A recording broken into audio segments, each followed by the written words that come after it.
Today we shall learn pragmatic research paradigm. By this time, we have learned what is a research paradigm and its related aspect, characteristics, etc. etc.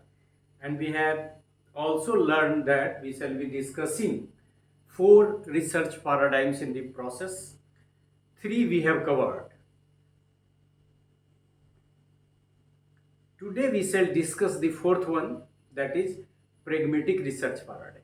Positivist paradigm followed by interpretivist paradigm, और जो critical research paradigm हम लोगों ने discuss किया है उसको आप कहें तो उसको चौथे पे रखें, ड्यू टू सम रीजन और अदर हमने उसको तीसरे पे रखा था. And the last today we shall discuss the pragmatic research paradigm.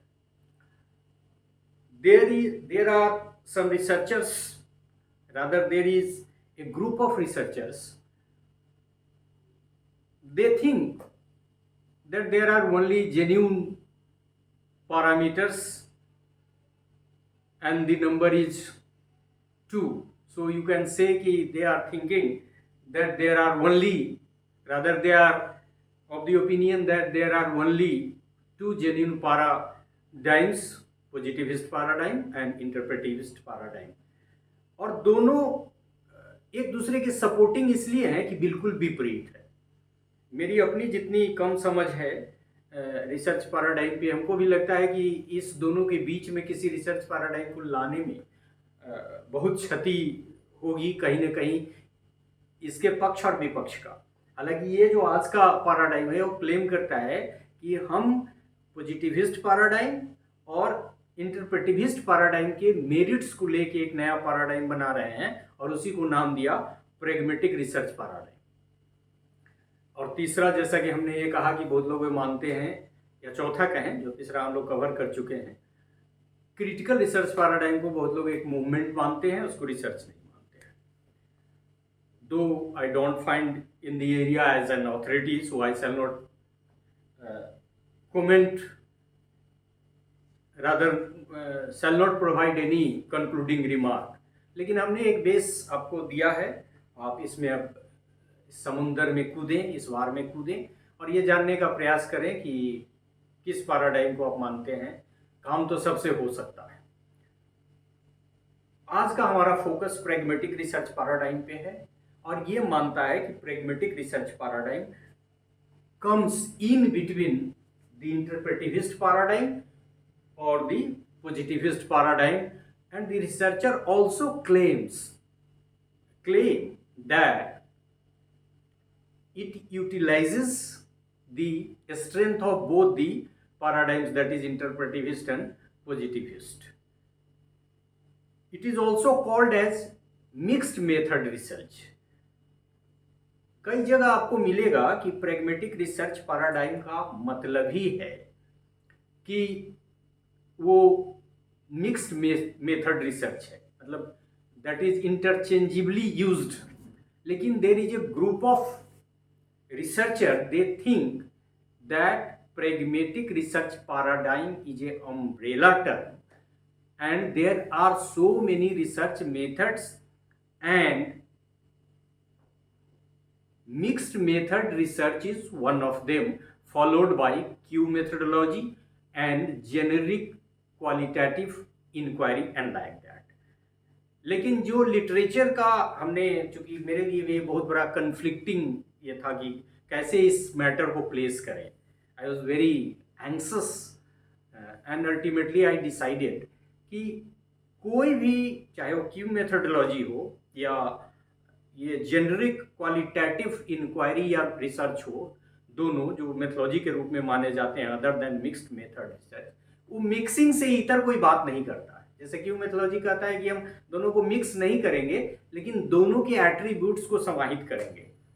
तो हमने जो अपने डिलिब्रेशन में आज यूज़ किया है, इंटरचेंजेबली हमने भी यूज़ किया है pragmatic रिसर्च पैराडाइम और मिक्स्ड मेथड रिसर्च को, जिसको मैक्सिमम लोग जो लिटरेचर जहाँ तक हम देख पाए हैं करते हैं. लेकिन आपको ये भी जानकारी दे दी है कि there is a group of researcher, they think कि there are so many research methodology based on pragmatic research paradigm, and three names have been given, that is mixed method research, generic qualitative research and Q methodology। तो ये अब मैं आप पे छोड़ता हूं कि आप कंक्लूड क्या करेंगे। हमने सिर्फ आपको इन्फॉर्म कर दिया, लेकिन हमने अपने डिलीब्रेशन में लिटरेचर की भारी मात्रा को देखते हुए प्रैग्मेटिक रिसर्च पैराडाइम को कई जगह इंटरचेंजेबली मिक्स्ड मेथड रिसर्च के रूप में ही यूज किया है, इस जस्टिफिकेशन के साथ कि क्यू मेथोलॉजी या जेनरिक क्वालिटेटिव इंक्वायरी में से कोई भी मिक्स्ड मेथड रिसर्च का विरोध डायरेक्ट नहीं करता है, वो भी किसी न किसी तरह से इंटीग्रेशन की बात करता है। As we have learn by this discussion that pragmatic research paradigm we have to learn today. So we shall firstly outline the lecture. Let us outline the lecture. So pragmatic research paradigm, firstly we shall learn pragmatic research paradigm as a concept, जिसमें तीनों हमने जो कहा था आपको, Q methodology, generic qualitative inquiry और mixed method research की चर्चा हम करेंगे। फिर क्यू मेथोलॉजी पे थोड़ी सी हम बात करेंगे, हालांकि ये कंप्रिहेंसिवली हमने इसको नहीं लिया है। फिर जेनरिक क्वालिटेटिव रिसर्च की बात करेंगे, और तब यह मानते हुए कि मिक्स्ड मेथड रिसर्च ही प्रैग्मेटिक रिसर्च पैराडाइम है, हम डिस्कस करेंगे। और कई जगह आप देखेंगे इस स्लाइड में भी मिक्स्ड मेथड रिसर्च और pragmatic research paradigm interchangeably use हुआ है। So mixed method approach, it continues, and then characteristics of pragmatic research paradigm. Then कौन कौन से रिसर्च मेथड्स हैं जो प्रैग्मेटिक रिसर्च पैराडाइम के अंदर में आते हैं। देख रहे हैं कि आप इथनोग्राफी भी है और एक्सपेरिमेंटल भी है। ये बड़ा विचित्र लगता है और इसीलिए मैं थोड़ा सा खुद नाखुश हो जाता हूँ जब ये सब मैं इनलिस्ट करता हूँ।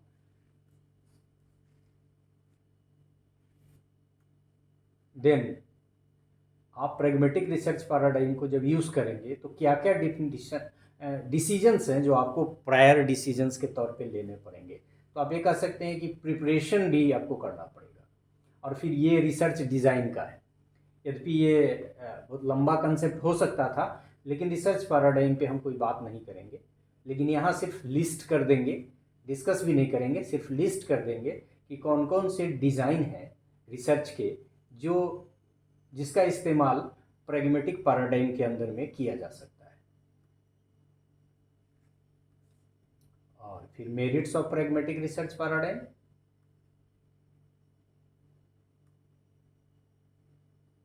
Then limitations of pragmatic research paradigm,